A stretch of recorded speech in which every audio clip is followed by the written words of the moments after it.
Stray is a journey of discovery, one where there is always something to observe, appreciate, fear, flee from, investigate, understand, admire, or reflect upon. However, there are also many things that can go unnoticed despite being right in front of us all the time, like the origin of the robot's consciousness, the year we're in, or a future that may not be so hopeful. The entire journey of Stray revolves around a cat that falls into one of the world's cities, and on its way out, it uncovers a story about the extinction of a civilization and the rise of a new one that has its own dreams, aspirations, and desires, lifestyles, hobbies, and even jobs, but also its own nightmares.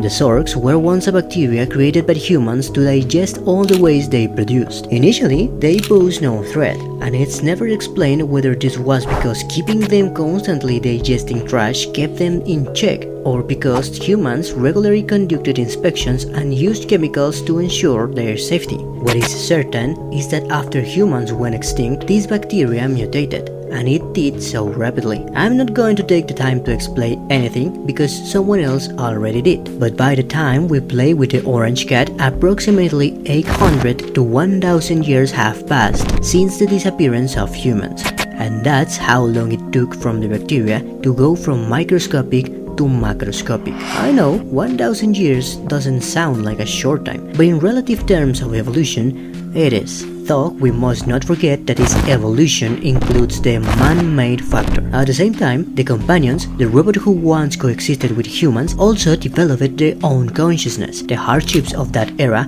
along with the Zork threat endangering once again the preservation of all the culture humans sought to protect, were undoubtedly key triggers for the artificial intelligence evolution. And while all of this is deep, philosophical, and even beautiful, they are not the protagonists of this video. Actually, they are the victims.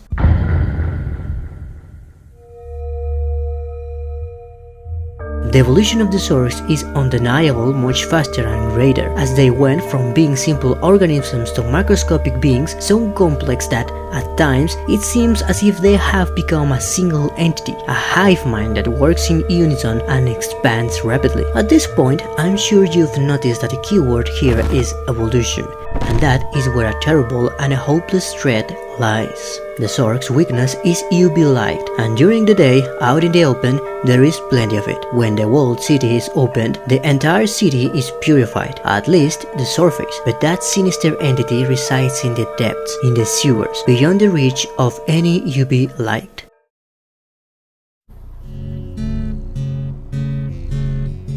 $1,000 years. That's what it took for this being to evolve from a simple bacterium into an insatiable, uncontrollable, and terrifying entity. The question here is, how long will it take for it to evolve again and become immune to the only thing keeping it from being indestructible? Of course, the companions can now advise better weapons and ways to stop the Zorks, now that they know how, but if they don't, sooner or later there will be no weapon, no defense, and no place to hide. Regardless of what fate awaits this world and the companions, one truth stands above all.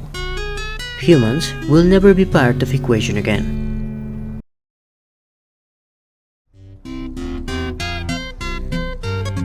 If you enjoyed the video, I'd really appreciate it if you left a comment and subscribe to the channel to support me. Remember that on my main channel in Spanish, you can watch the videos much earlier and, of course, with proper subtitles so you can enjoy them properly. With nothing more to say, I was Kevin and I won't say goodbye, but until next.